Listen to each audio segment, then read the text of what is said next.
Welcome back to the Explainer. Today, we are diving headfirst into the incredibly high-stakes, intense world of executive protection. We're going to step into the shoes of tactical analysts and break down a completely wild simulation of a VIP motorcade defense and evasion scenario. We'll be looking at the massive logistical footprint, the split-second decisions, and, honestly, the brutal mathematics of keeping a principal alive when a coordinated ambush turns a regular city into an absolute battlefield. We're going to kick things off with a quote that really hits the nail on the head. The name of the game is confusion, and that's how we stay on top. In executive protection, you aren't just relying on heavy armor and big guns, you are entirely reliant on deception. When an environment is naturally chaotic, the defending force has to use that chaos against the attackers. It's basically a high-speed game of three-card Monte, just played out on civilian streets with multi-ton armored vehicles. Alright, Phase 1, Motorcade Setup and Composition. So before the VIP even shakes a single hand, there is a massive, and I mean massive, logistical operation that turns a local airport into a fortified staging ground. The simulation really captures this perfectly. First, you've got multiple C-7 cargo planes touching down to offload a highly specialized fleet. I mean, you don't just rent cars for this, you bring your own rolling fortress. Second, local law enforcement. Here, it's the California Highway Patrol. They lock down every single intersection. And third, long before the VIP steps onto the tarmac, rooftop snipers are already locked into their overwatch positions. It's a highly choreographed ballet of security. Now, what's really interesting about this slide is how every single vehicle has a hyper-specific defensive job. Up front, you have the Roadrunner. This thing is literally a rolling jammer for enemy comms and remote explosives. Then we've got the Twin Beast limousines. Going back to that idea of confusion, you always run two identical, heavily armored limos and shuffle them so attackers never know which one holds the VIP. Rounding out the back, you have a hazard truck and a dedicated ambulance, so whether it's a chemical attack or a heart attack, the response is immediate. Moving right along to Phase 2, Assessing Vulnerabilities and Threats. You know, even with a literal rolling fortress, things can go wrong. A tactical commander has to look at the whole board, and often the biggest risks aren't even the bad guys, but the environment itself and the nature of the principle you're protecting. On one hand, you're scanning for vehicle-borne explosives and heavily armed strike teams, but on the other, you are simultaneously managing incredibly mundane environmental hazards. In this specific simulation, the VIP is an older gentleman who tends to wander off and has a really hard time on uneven surfaces. So you're fighting a war on two fronts, tactical combat and basic mobility safety. Which leads to this genuinely hilarious but honestly super serious warning from the security chief. Watch out for stairs. Stairs is his #1 enemy. And there's no way around it. The moment the guy tries to walk down the stairs from Air Force One, he actually takes a hard fall. It's a harsh reminder of a critical truth in this industry. An injured principal is a compromised principal, whether that injury comes from a sniper or just a really steep set of steps. Which brings us to Phase 3, the beachfront ambush.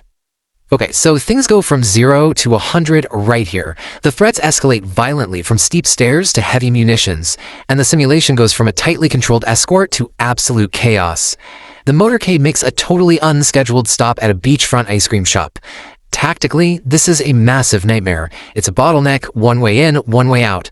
Almost instantly, the VIP is exposed. Unidentified vehicles swarm the perimeter, shots ring out, heavy explosions go off, and poof, multiple convoy vehicles are just completely destroyed. They are boxed into a kill zone.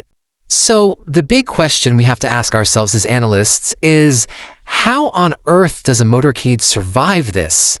You're pinned against a beach, taking heavy fire from elevated positions, vehicles are burning all around you, the road is blocked. What is the ultimate failsafe here? Let's find out in Phase 4, Counter-Assault Team Tactics.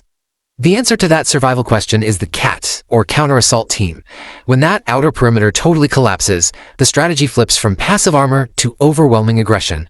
The CAT is a heavily armed tactical unit fully integrated into the convoy, and their job is fundamentally different from the close protection detail. The agent's right next to the VIP, they're grabbing the principal to get them out.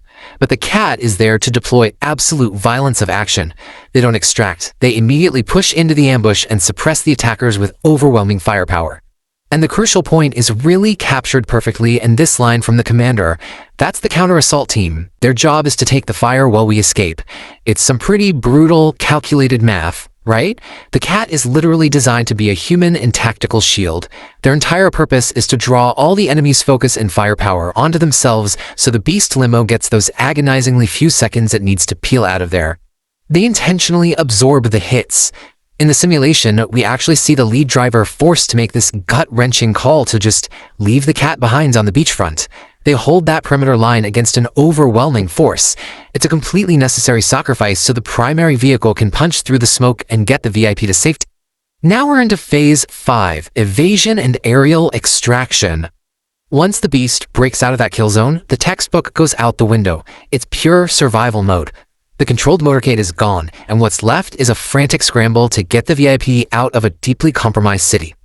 The driver is furiously deploying thick smoke screens, which, side note, they do via some really quick mouse and keyboard commands in the sim, just blinding the pursuers at every single turn. They're off-roading, driving wildly through civilian traffic. The commander even breaks standard protocol to link up with surviving SWAT units before barricading inside a fortified safe house to prep for extraction.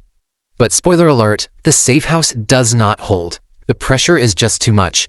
Attackers completely overrun the perimeter from the front and the back. With ground routes totally useless at this point, the only viable exit strategy is calling in the Nighthawks. A helicopter extraction kicks off right in the middle of a massive firefight. And the second the VIP is on board, that chopper becomes Marine 1, and they punch it into the sky. You'd think they're safe in the air, right? No way. Almost instantly upon takeoff, the pilots get missile lock warnings. It turns into a literal aerial dogfight over the LA skyline. You've got attackers on rooftops firing RPGs, forcing Marine 1 to bank incredibly hard, deploy flares, and drop to these crazy low altitudes, just weaving between skyscrapers to break the line of sight and dodge the rockets. And the climax of the escape is just an absolute masterclass in tactical sacrifice. As Marine 1 comes into the airport, the runway is practically a war zone. Escort helicopters literally act as flying decoys, soaking up fire so the VIP can sprint from the chopper to Air Force One. The pilot then has to pull this massive, steep climb to clear the RPGs, taking off while the actual runway is erupting in explosions right behind them. And after all of that, I mean, half the city is in ruins, the motorcade is in ashes, elite units gave their lives, the VIP finally gets on Air Force One and drops this absolute gem. I'm tired, but could take another round of ice cream before I take my nap. You gotta laugh, right? It perfectly shows the total absurdity of the principal's priorities compared to the absolute life-or-death hell the security team just dragged him through. Which really leaves us with this one striking thought to wrap up our explainer. If a simulated threat in a virtual environment requires this insane level of complex coordination, rapid evasion, and calculated sacrifice, how much more intense is the real-world math of VIP protection? I mean, it definitely makes you look at those quiet black SUVs driving down the street in a completely different way, doesn't it? Thanks for hanging out with us, and keep questioning the tactics behind the headlines.